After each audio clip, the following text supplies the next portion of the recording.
یہاں پہ لکھا ہے کہ یہاں سے پڑھیں گے، صفحہ موجود ہے۔ عقیدہ: جنت اور جہنم دونوں دائمی ہیں، ان کو کبھی فنا نہیں کیا جائے گا، ان کی نعمتیں اور ان کا عذاب بھی دائمی ہیں۔ قرآن پاک میں متعدد مقامات پر فرمایا کہ مومن جنت میں اور کافر جہنم میں ہمیشہ ہمیشہ رہیں گے، جس کے الفاظ آتے ہیں خالدین فیہا ابدا۔ کافروں کے بارے میں اللہ تعالیٰ ارشاد فرماتے ہیں لا یقضى علیہم فیموتوا ولا یخفف عنہم من عذابها، کہ جس کا مطلب یہ ہے یعنی ان کو تو نہ قضا آئے گی کہ مر ہی جائیں، اور نہ ہی دوزخ کا عذاب ان سے ہلکا کیا جائے گا۔ مطلب یہ ہے کہ ایک تو اس سے یہ پتہ چلا کہ جو کافر لوگ جہنم میں جائیں گے ان کا عذاب دائمی ہوگا، ان کو موت نہیں آئی۔ دوسری روایت میں کہا یہ بھی آتا ہے کہ جس طرح اگلی روایت میں مسلم شریف کی روایت میں آ رہا ہے کہ جنت میں جانے کے بعد کیا اعلان ہوگا؟ جنت میں جانے کے بعد اللہ تعالیٰ کی طرف سے یہ اعلان ہوگا ینادی مناد ان لکم ان تحیوا فلا تموتوا ابدا، اعلان ہوگا کہ اب جب تمام اہل جنت جنت میں داخل ہو جائیں گے تو ایک پکارنے والا پکارے گا کہ تم ہمیشہ ہمیشہ زندہ رہو گے، کبھی بھی تمہیں موت نہیں آئی۔ اور دوسری روایت میں ایک جگہ یہ بھی آتا ہے کہ اللہ تعالیٰ موت کو ایک مینڈھے کی شکل میں لائیں گے، مینڈھے کی شکل میں۔ اور اللہ کے ہاں ساری چیزوں کے اپنی شکلیں موجود ہیں۔ عالم مثال میں اللہ کے پاس جو مانوی چیزیں ہیں جن کو ہم عمومی طور پہ دیکھ نہیں سکتے، اللہ تعالیٰ کے پاس ان کی بھی شکلیں موجود ہیں۔ تو اللہ تعالیٰ قیامت میں اس کو موت کو ایک مینڈے کی شکل میں لائیں گے اور پھر ذبح کر دیا جائے گا۔ تو جنتیوں کی خوشی کی انتہا نہ رہے گی اور جہنمیوں کے غم کی انتہا نہ رہے گی، کہ جنتی کہیں گے کہ ہمیں تو یہ ڈر تھا بس یہ نعمتیں چھن نہ جائیں کسی طرح، جب موت کو بھی موت آ گئی تو اب ہمیں کوئی مسئلہ نہیں ہے۔ اور اسی طرح جو جہنمی ہوں گے ان کو بھی یہ وہ کہیں گے کہ ہمیں بس یہ امید تھی کہ اگر ہمیں موت آ جائے تو ہم اس سارے عذاب سے بچ جائیں گے، لیکن اب موت ہی نہیں آئے گی تو اب ہمارے عذاب کب ختم ہوں گے؟ اللہ اکبر۔ اس کے بعد آگے ہم آتے ہیں، پیچھے تھوڑا کریں،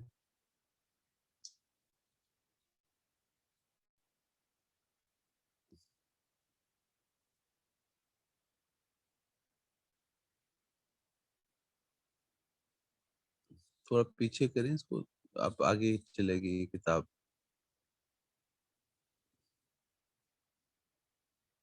بس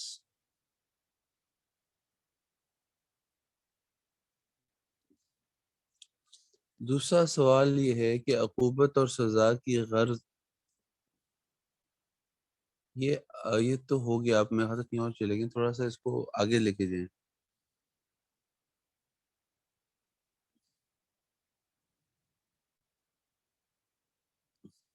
آگے۔ صفحہ نمبر 179۔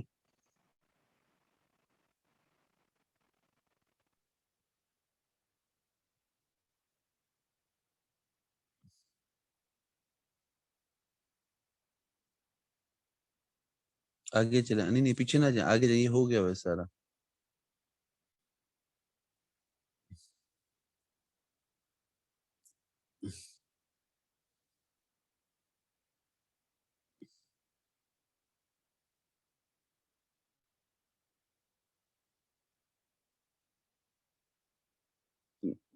جی اگلا عقیدہ یہ بتاتے ہیں کہ مومن فاسق یعنی گناہگار مسلمان کو اللہ تعالیٰ جہنم میں بھیجیں گے تو وہاں اس کا رہنا دائمی نہ ہوگا، بلکہ اپنے گناہوں کی سزا بھگت کر جہنم سے نکال لیا جائے گا اور جنت میں داخل کر دیا جائے گا، کیونکہ ایمان بھی ایک عمل ہے، خواہ وہ کتنا ہی کمزور ہو، اور یہ ضابطہ ہے کہ ایمان کی جزا دائمی جنت ہے، اس لیے جہنم سے نکال کر تو جنت میں داخل کیا جا سکتا ہے، لیکن جنت سے نکال کر جہنم میں داخل نہیں کیا جاتا۔ قرآن مجید میں آتا ہے فَمَن زُحْزِحَ عَنِ النَّارِ وَأُدْخِلَ الْجَنَّةَ فَقَدْ فَازَ، جو شخص جہنم کی آگ سے دور کیا گیا اور جنت میں داخل کیا گیا وہ کامیاب ہوا۔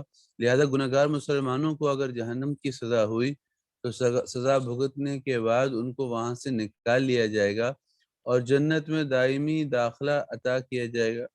ان میں ایسے بھی ہوں گے جن کے پاس سوائے ایمان کے کوئی اور نیک عمل بالکل نہ ہوگا۔ حدیث میں ہے ان کے بارے میں یہ الفاظ ہے لم یعمل خیرا قط، کہ ایمان کے علاوہ کبھی کوئی اور نیک عمل انہوں نے نہیں کیا ہوگا۔ تو جو شخص زندگی میں ایمان لے آیا اور ایمان کے بعد اس کی موت ایمان پر ہوئی، لیکن اب جس کی یعنی وہ بندہ اپنی کمزوری کی وجہ سے نہیں کوئی عمل نہیں کر سکا، کوئی نیک عمل بھی نہیں کیا، لیکن اس ایمان کی جو جزا ہے، اس ایمان کی جو جزا ہے وہ ایمان کی جزا یہ ہے کہ خلود فی الجنہ خالدین فی ابدا، یہ ایمان کی وجہ سے ملے گا۔ اب گناہوں کی اور جہنم میں ہمیشہ ہمیشہ رہنا یہ کفر کی وجہ سے ہوگا، اور یعنی باقی نیکیوں کا اپنا بدلہ ہے اور گناہوں کی اپنی سزا ہے۔ تو جو بندہ ایمان رکھتا ہے وہ اپنے گناہوں کی سزا قاعدے کے بعد بھگتنے کے بعد اور اللہ تعالیٰ کے فضل کی وجہ سے معافی کے بعد کبھی نہ کبھی جہنم سے نکال کے جنت میں داخل کیا جائے گا۔ اچھا جی، اگلا عقیدہ ہے اعراف اعراف حق ہے۔ اعراف یہ قرآن کی ایک سورت کا بھی نام ہے، اعراف، اور یہ ایک مقام ہے آخرت میں کہ اعراف اس جگہ کا نام یعنی اس مقام کا نام ہے جو جنت اور دوزخ کے درمیان ہوگا۔ اس میں نہ جنت جیسی راحت ہوگی اور نہ دوزخ جیسی مصیبت ہوگی، مگر یہ مقام دائمی نہیں ہے۔ اس پر جو لوگ ہوں گے وہ اہل جنت اور اہل دوزخ دونوں کو دیکھیں گے اور ان سے کلام کریں گے، جیسا کہ قرآن پاک میں ہے وَبَيْنَهُمَا حِجَابٌ وَعَلَى الْأَعْرَافِ رِجَالٌ يَعْرِفُونَ كُلًّا بِسِيمَاهُمْ، یعنی جنت اور دوزخ کے درمیان ایک دیوار ہوگی جس کا نام اعراف ہے، اس پر کچھ لوگ ہوں گے جو سب کو ان کے چہروں کی علامت سے پہچان لیں گے، یعنی کہ اس طرح پہچان لیں گے کہ یہ دوزخی ہے یا یہ جنتی ہے۔ اس کی تفصیل یہ ہے کہ قیامت کے دن آدمی تین قسم کے ہوں گے۔ ایک وہ ہوں گے جن کی نیکی ان کی بدی پر غالب ہوگی، انہیں جنت میں جانے کا حکم دیا جائے گا، اور دوسرے وہ جن کی بدی ان کی نیکی پر غالب ہوگی، انہیں دوزخ میں جانے کا حکم ہوگا، اور تیسرے وہ لوگ ہوں گے جن کی نیکی اور بدی برابر ہوگی، ان کو مقام اعراف میں ٹھہرنے کا حکم ہوگا۔ یہ اہل جنت کو دیکھ کر جنت پہ جانے کی طمع کریں گے، اور دوزخ والوں کو یعنی کہ دوزخیوں کو دیکھ کر ڈریں گے اور ان کے حال سے پناہ مانگیں گے، مگر اللہ کے فضل پر نظر لگائے ہوئے ہوں گے اور اسی طمع میں ہوں گے کہ یہ اللہ ہمیں جنت میں داخل کر دے۔ یہ قرآن میں اس کا پورا اللہ تعالیٰ نے منظر کھینچا ہے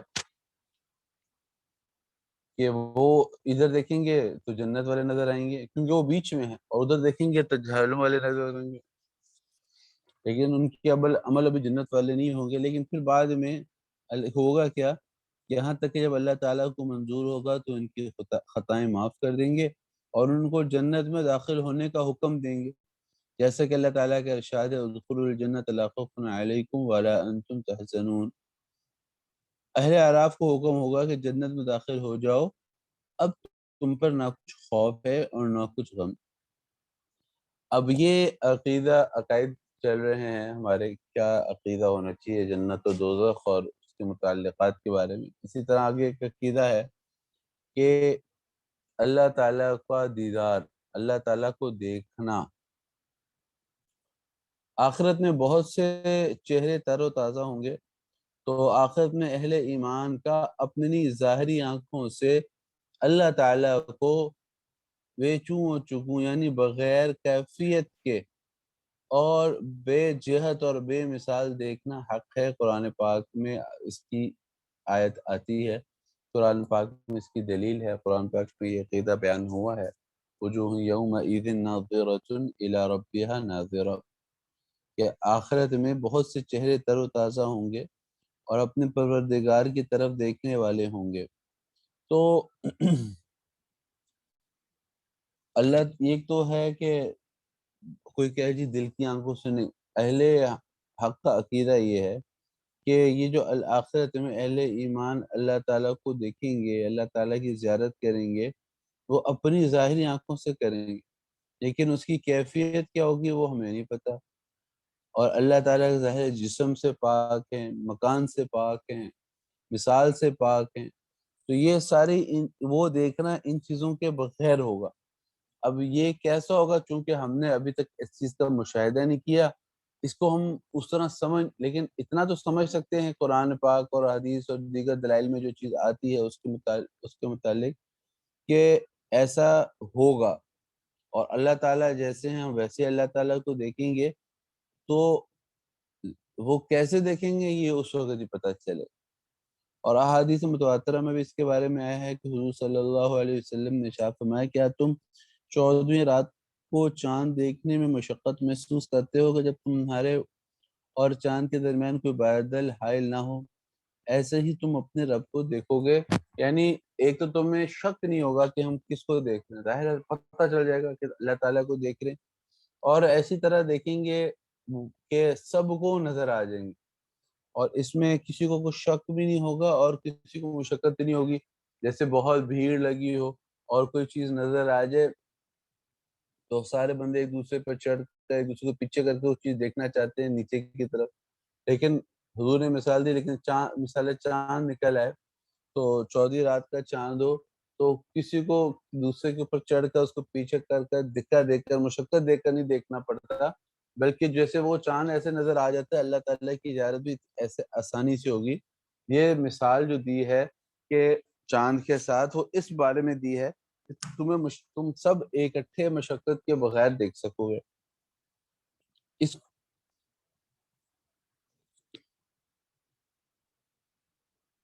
اس روایت کو 21 بڑے بڑے صحابہ، اکابر صحابہ نے روایت کیا ہے۔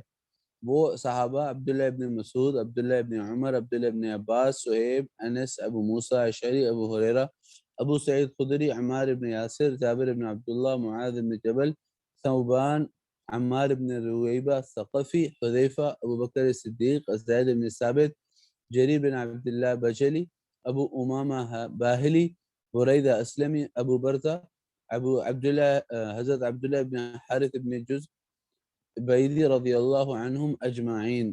یہ اتنے زیادہ صحابہ، سارے صحابہ سے اللہ راضی ہوں، رضی اللہ عنہم اجمعین، ان سارے صحابہ نے یہ روایت نقل کی ہے۔ ان کے علاوہ اور صحابہ سے بھی یہ مضمون وارد ہے، مثلا ابو رزین قیلی، عبادہ ابن ثابت، کعب ابن عجزہ، فضال ابن عبید، ابی ابن کعب، اور حضرت عائشہ رضی اللہ عنہا وعنہم اجمعین۔ ان سارے صحابہ اور حضرت عائشہ رضی اللہ عنہ سے یعنی کہ پہلے تو جو 21 صحابہ کے بارے میں تو وہ حدیث نقل کی ہے جو میں نے جو اوپر بیان کی گئی، جس میں اللہ تعالیٰ کی زیارت کو چاند دیکھنے سے مشابہت دی گئی، ایک تو وہ روایت بیان کی گئی، اور دوسرا اور دوسری بات دوسرے صحابہ سے یہ والی روایت نہیں، لیکن دوسری روایتیں ہمیں ملتی ہیں جن میں زیارت باری تعالیٰ کی، اللہ تعالیٰ کی زیارت کے بارے میں ہمیں بات ملتی ہے۔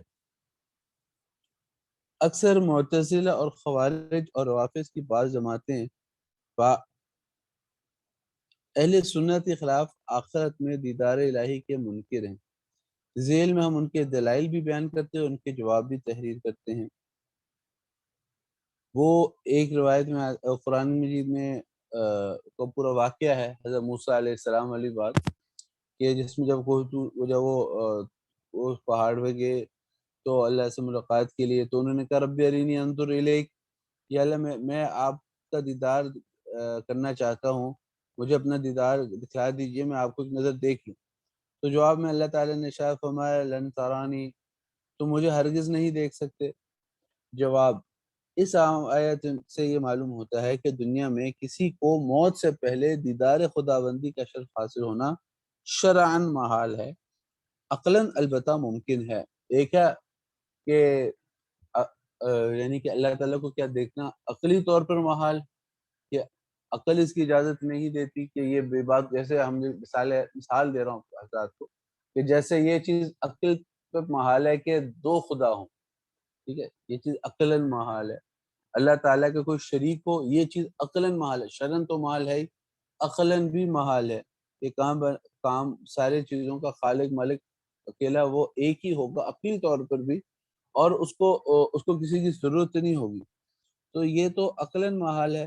لیکن کچھ چیزیں اللہ تعالیٰ نے شرعاً محال کی ہوئی، کیونکہ اللہ تعالیٰ نے اس کو ایسا بنایا نہیں، ایسا ہوگا نہیں۔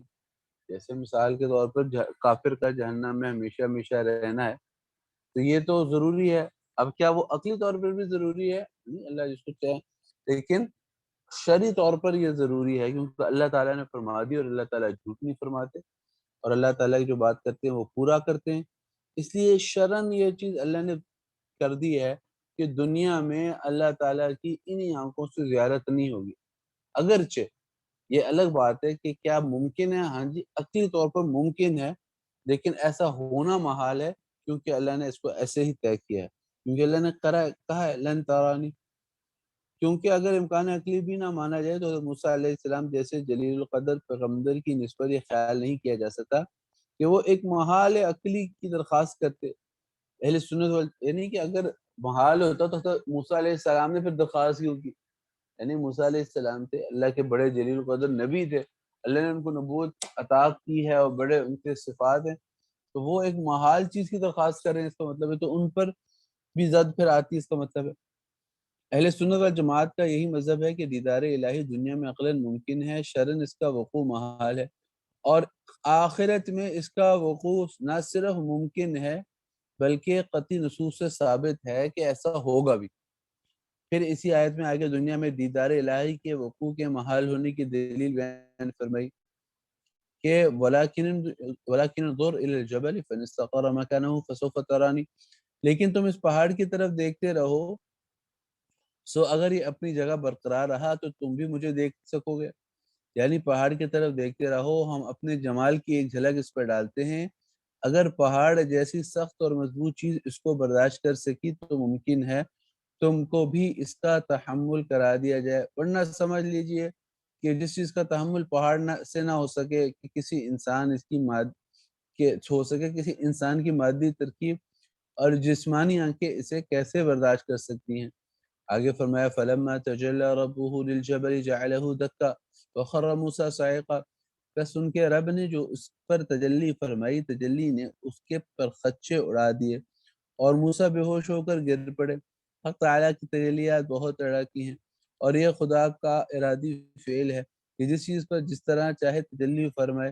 پہاڑ پر جو تجلی فرمائی اس نے آنن فانن پہاڑ کے خاص حصے کو ریزہ ریزہ کر دیا، اور موسیٰ علیہ السلام چونکہ محل تجلی سے قریب تھے، ان پر اس قرب محل اور پہاڑ کی کے ہیبت ناک منظر دیکھنے کا یہ اثر ہوا کہ وہ بے ہوش ہو کر گر پڑے۔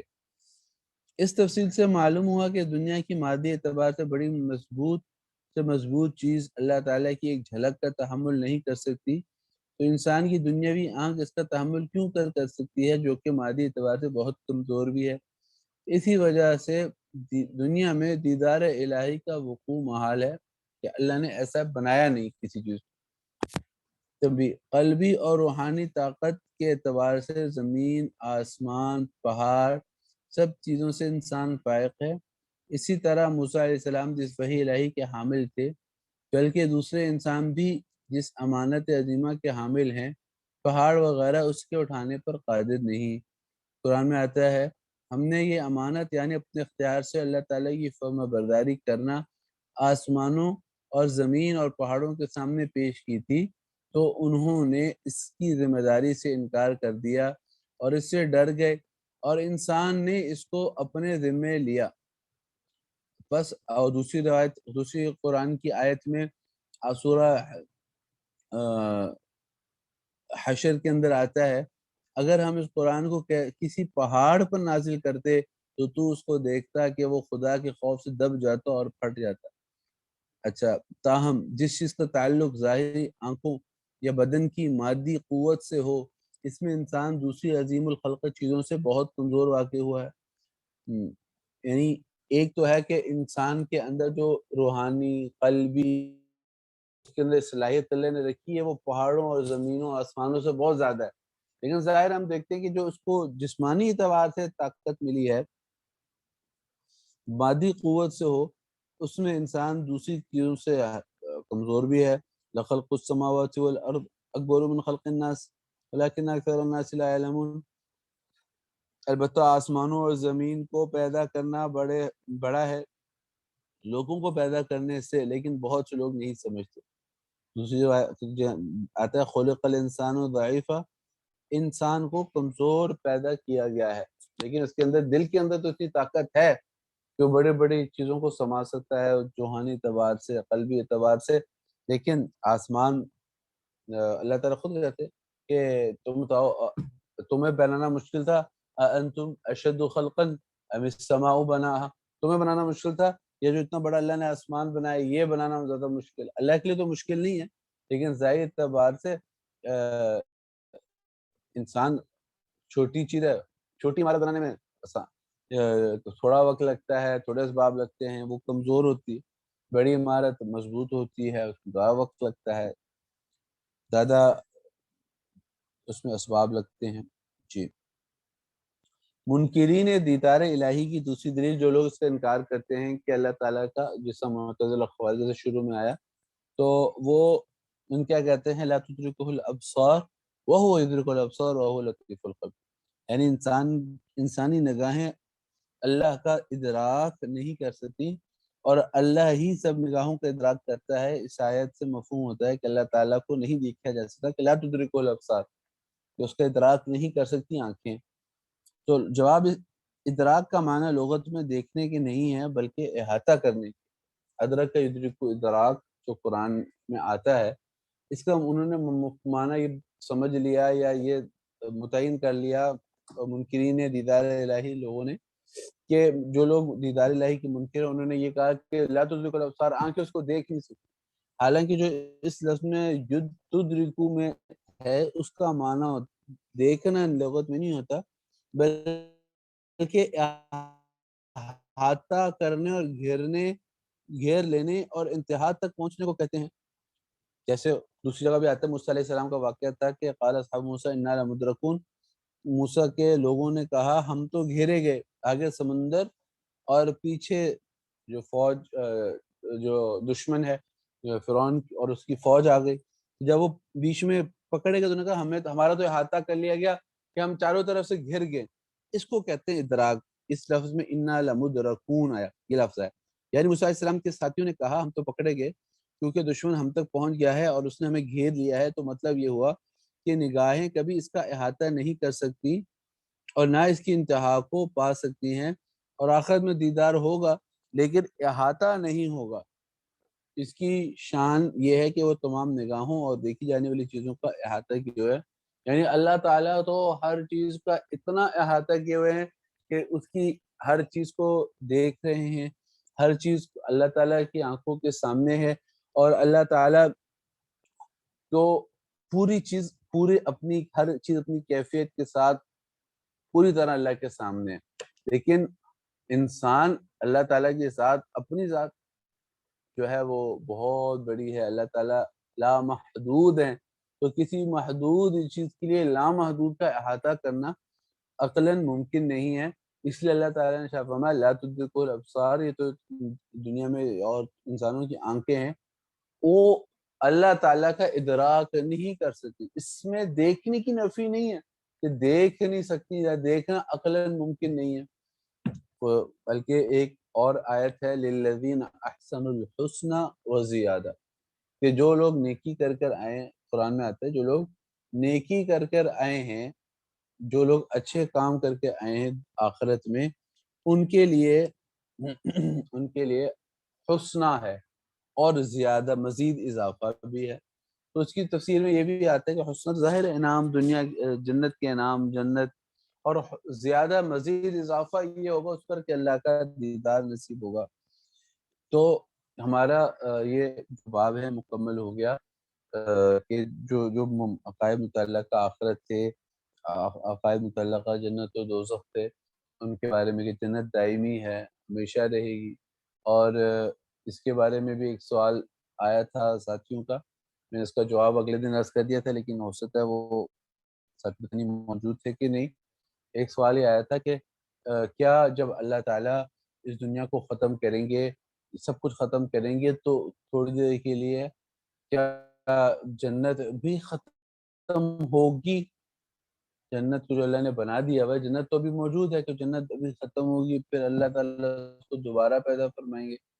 تو اس بارے میں عرض کیا تھا کہ کسی صریح روایت اور صریح قرآن کی کوئی آیت یا حدیث اس بارے میں نہیں ملتی، ابھی تک نظر سے نہیں گزری کہ جس کے بارے میں یہ صراحتاً آتا ہو کہ جنت اور دوزخ کبھی ختم ہوں گے۔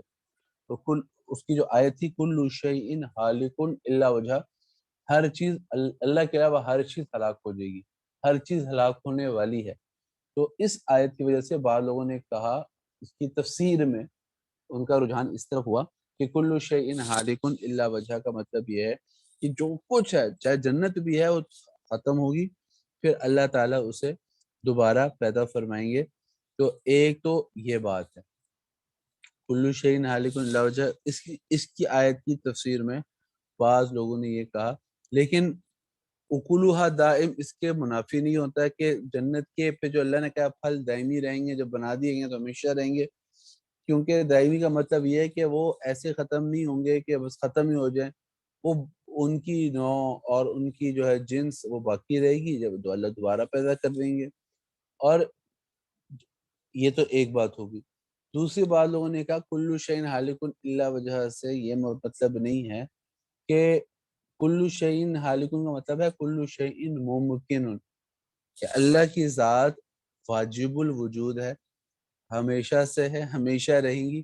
اللہ تعالیٰ کا یعنی کہ نہ ہونا محال ہے، کسی واجب وجود کا نہ ہونا یہ محال ہے۔ اس اعتبار سے دیکھا جائے تو کل شیء ہالک، اس کے علاوہ ہر چیز ممکن ہے کہ ہر چیز ہلاک ہو سکتی ہے، ہر چیز کو فنا ہو سکتا ہے، لہٰذا ہر چیز گویا کہ جب فنا ہو سکتی ہے تو گویا کہ فنا ہے۔ تو اس پھر اگر آیت کا یہ معنی لیا جائے کہ اللہ کے مقابلے میں ہر چیز کی حیثیت ایسی ہے جیسے ہے ہی نہیں، کیونکہ اللہ کی ذات کے علاوہ ہر چیز ممکن ہے، ہو سکتا ہے ہو سکتا ہے نہ ہو، ہمارا سارا وجود، جنت کا وجود اللہ جب چاہیں ختم کر سکتے ہیں، تو گویا کہ ہر چیز ابھی موجود ہے بھی لیکن ہلاک ہے۔ کیا مطلب کہ جب مرضی ہلاک ہو سکتی، اس کی حیثیت ہی اتنی ہے اللہ کے مقابلے میں۔ تو یہ مطلب ہے اس ساری بات کا۔ تو اگر کسی کا کوئی سوال ہو تو فرما دیں، پھر اگلے سبق کا بھی وقت شروع ہو چکا ہے۔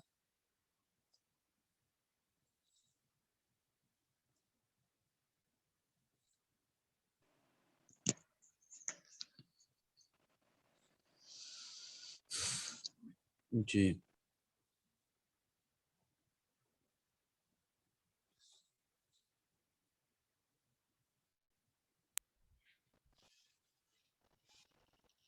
جزاک اللہ خیر اور خیر کے بارے میں پوچھا تھا، یہ کیا کرنا ٹھیک ہوتا ہے؟